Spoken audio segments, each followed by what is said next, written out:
jumpa lagi di Kalbemed Channel bersama saya Dr. Lupita.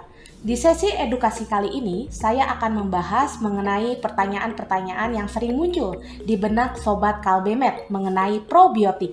Ingin tahu faktanya seperti apa? Yuk ikuti terus ya hingga akhir sesi ini.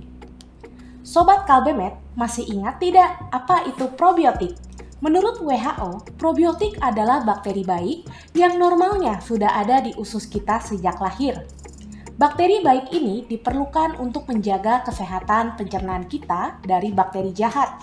Jadi, jika jumlah probiotik kurang, kita mudah terserang diare, sembelit, mules, dan gangguan pencernaan lainnya. Selanjutnya, kita akan membahas pertanyaan seputar keamanan dan batasan usia penggunaan suplemen probiotik. Bisakah probiotik meningkatkan nafsu makan? Dan bagaimana efektivitas dari suplemen probiotik dibandingkan minuman kemasan probiotik?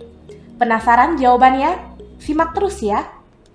Pertanyaan pertama, makanan apa saja yang mengandung probiotik? Probiotik terkandung dalam makanan seperti coklat, yogurt, sup miso, tempe, dan oncom. Sayangnya makanan tersebut belum dapat dipastikan apakah kadar probiotiknya sesuai kebutuhan harian kita atau tidak, yaitu 1 miliar koloni bakteri. Maka, untuk melengkapi kebutuhan akan probiotik, diperlukan suplemen probiotik. Pertanyaan kedua, kondisi apa saja yang membutuhkan suplemen probiotik? Suplemen probiotik dibutuhkan pada kondisi sehat untuk menjaga kesehatan pencernaan dan kondisi sakit seperti diare, sembelit, nyeri perut untuk mempercepat pemulihannya. Pertanyaan ketiga, benar gak sih probiotik bisa meningkatkan nafsu makan? Nafsu makan diatur oleh otak, sedangkan usus memiliki saraf yang terhubung ke otak. Probiotik menjaga kesehatan saraf di usus dan membantu penyerapan nutrisi di usus untuk disalurkan nutrisinya ke otak. Dengan demikian, nafsu makan yang menurun dapat diperbaiki dengan probiotik yang cukup. Namun, jika tidak membaik, konsultasikan ke dokter ya untuk mencari tahu penyebabnya. Pertanyaan keempat, suplemen probiotik bisa dikonsumsi sejak usia berapa ya? Menurut Organisasi Pencernaan Dunia, suplemen probiotik termasuk dalam kategori suplemen makanan dan bukan obat. Suplemen ini direkomendasikan sejak bayi lahir hingga usia lanjut. Pilihlah jenis probiotik yang sesuai dengan usianya seperti Bifidobacterium yang sesuai kebutuhan usia bayi 0 bulan hingga anak 2 tahun dan kombinasi 3 jenis probiotik Lactobacillus, Bifidobacterium, Streptococcus yang sesuai kebutuhan anak di atas 2 tahun, dewasa hingga lansia. Pertanyaan kelima, apakah suplemen probiotik aman dan bisa dikonsumsi setiap hari?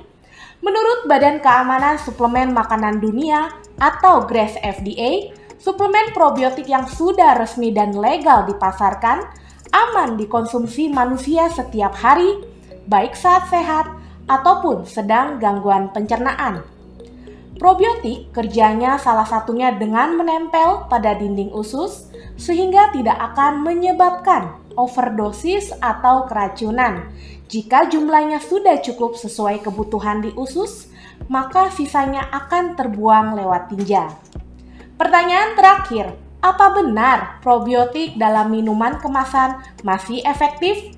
Menurut International Journal of Dairy Technology tahun 2007, probiotik normalnya bertahan hidup pada suhu 2-8 derajat Celcius dan mudah mati oleh asam lambung. Oleh karena itu, efektivitas probiotik di minuman kemasan bergantung pada suhu penyimpanannya dan ketahanannya terhadap paparan asam lambung saat diminum. Lalu, bagaimana dengan suplemen probiotik sediaan lainnya? Suplemen probiotik saat ini ada yang tetes, serbuk, tablet kunyah, hingga kapsul. Namun, hanya beberapa yang sudah dilengkapi perlindungan terhadap suhu dan asam lambung, seperti teknologi dual coating ataupun minyak bunga matahari yang kemurniannya tinggi. Dengan teknologi ini, suplemen probiotik tersebut tidak perlu disimpan di kulkas, bisa dicampur dengan makanan atau minuman hingga suhu 40 derajat Celcius dan terjamin efektivitas probiotiknya saat dikonsumsi. Baiklah, demikian sesi edukasi di Kalbemed Channel kali ini mengenai fakta seputar beberapa pertanyaan probiotik. Semoga bermanfaat ya. Punya pertanyaan lainnya mengenai probiotik? Yuk share di kolom komentar. Jangan lupa saksikan sesi edukasi probiotik kami lainnya dengan klik link di bawah ini ya. Like, share, komen, dan nyalakan tombol merah subscribe agar tidak ketinggalan video lainnya juga. Sampai jumpa dan salam Kalbemed.